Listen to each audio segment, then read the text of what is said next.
Terpujilah Tuhan yang dalam kemuliaannya menciptakan manusia sesuai dengan gambar dan rupanya sendiri. Nah, ini yang Berha mau tanyakan. Kenapa Tuhan mau menciptakan makhluk yang mirip Dia, yang bisa melawan Dia juga? Sungguh Allah tak terselami hikmatnya membuat manusia yang mempunyai otak membuat Shanghai Tower yang tingginya 632 meter tinggi dan lain-lain. Mari kita selalu menaati kehendak Allah melalui firman-Nya, mengikuti perjalanan bersama Daud, Itai menyeberangi sungai Kidron dan selanjutnya. Silakan. Halo adik-adik, perjalanan kita kali ini akan mengikuti pelarian Daud dari Yerusalem ketika dia melarikan diri dari Absalom. Kisah ini ditulis di dalam 2 Samuel pasal yang ke-15 ayat 19 sampai dengan 2 Samuel pasal yang ke-16 ayat yang ke-14. Tapi sebelumnya, mari kita berdoa. Bapa, terima kasih kami boleh terus dipimpin untuk belajarkan firman Tuhan. Biarlah kami juga terus dipimpin untuk boleh mengerti kasih Tuhan yang besar, rencana dan kedaulatan Tuhan yang indah dalam hidup kami. Dalam Kristus Tuhan kami berdoa. Amin. Adik-adik, dalam pelarian Daud ini, Daud akan menjumpai beragam orang. Ada yang menjengkelkan, namun juga ada yang menghiburkan Daud. Seperti apa kisahnya? Mari kita ikuti. Setelah Daud itu berjarak beberapa kilometer dari pintu gerbang Yerusalem, Daud mengatur pasukan-pasukannya. Dan ketika dia mengatur pasukannya itu, Daud melihat Itai. Siapakah Itai? Itai ini sebenarnya adalah orang Filistin, adik-adik. Tetapi dia mau mengabdi kepada Daud. Melihat hal itu, Daud kemudian memberikan saran kepada Itai supaya dia pulang kembali ke negeri asalnya. Itai mau enggak? Enggak mau, adik-adik. Karena Itai mau setia mengikut Daud apapun yang terjadi, resiko apapun yang akan diterimanya.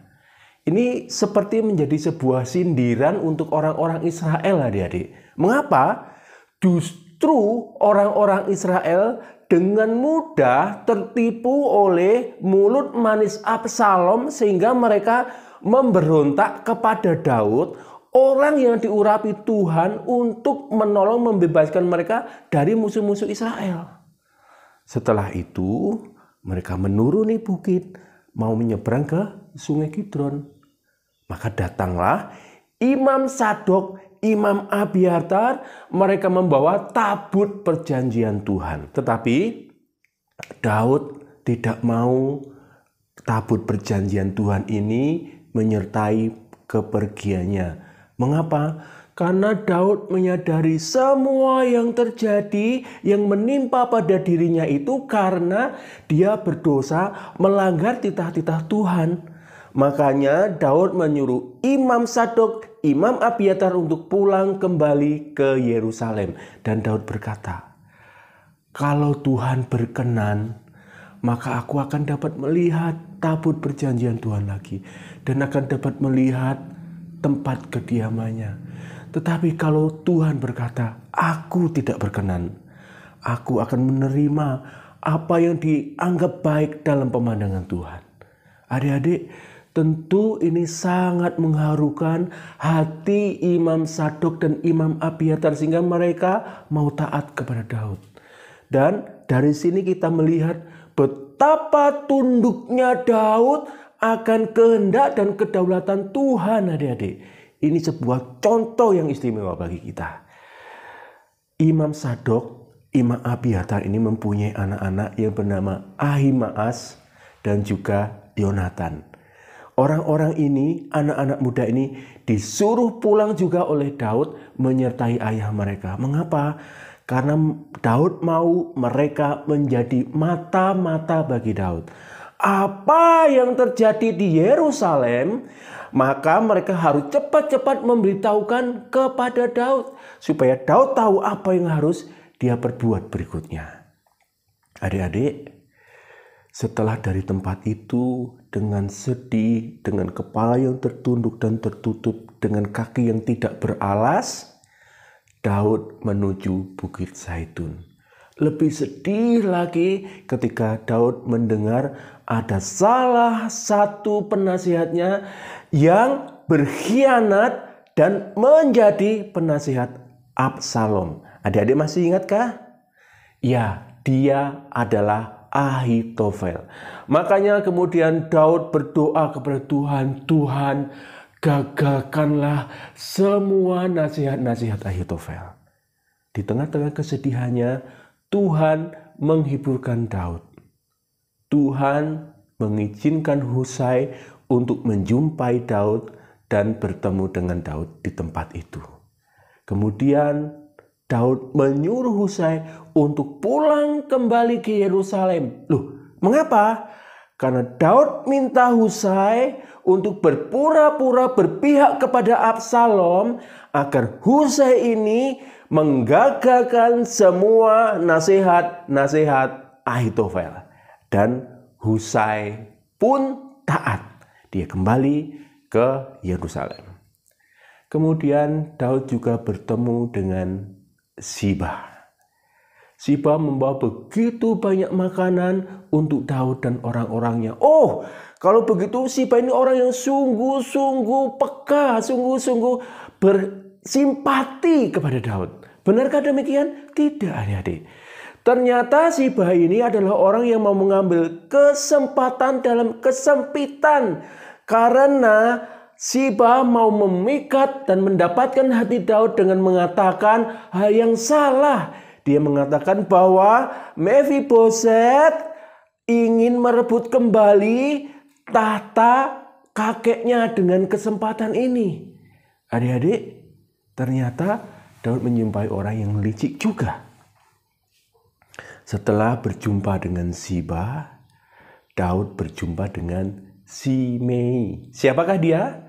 Simei ini adalah orang Benyamin. Berarti dia adalah sesuku dengan Saul.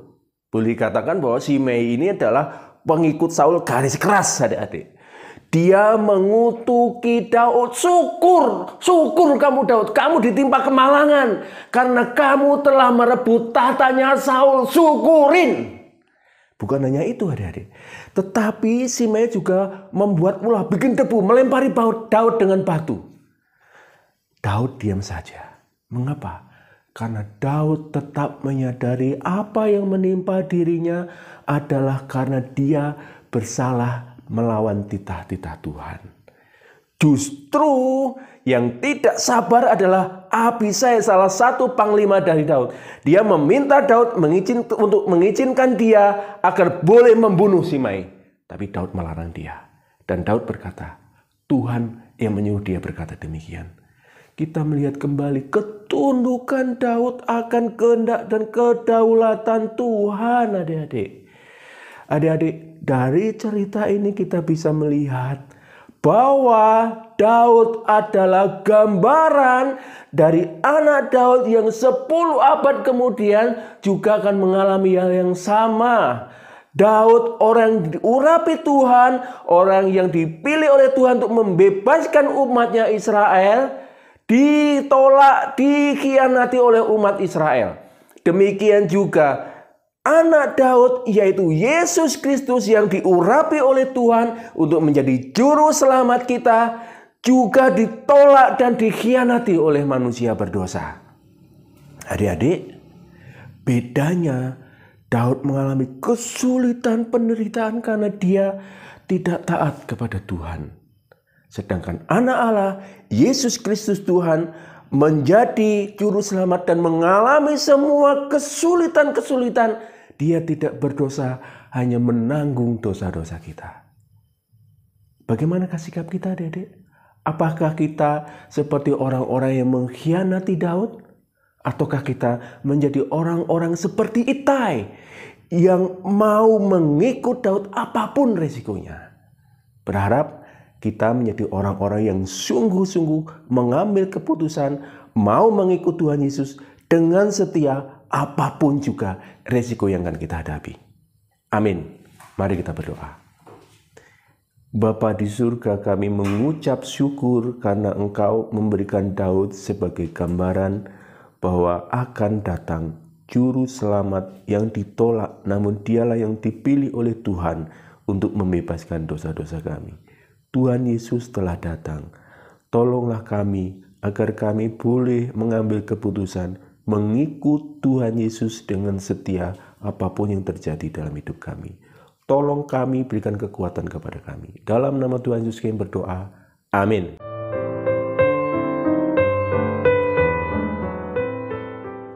Sobat setia, ketika kita melihat realita yang terjadi di dunia ini, ternyata semua sudah tertulis dalam firman-Nya. Lihatlah apa yang terjadi dalam hidup Kristus menggenapi semua yang tertulis. Sebagaimana Daud yang sangat merindukan Yerusalem serta tabut Allah, ternyata ditolak oleh bangsanya sendiri. Ternyata dia dipakai menjadi bayang-bayang Kristus yang ditolak umatnya.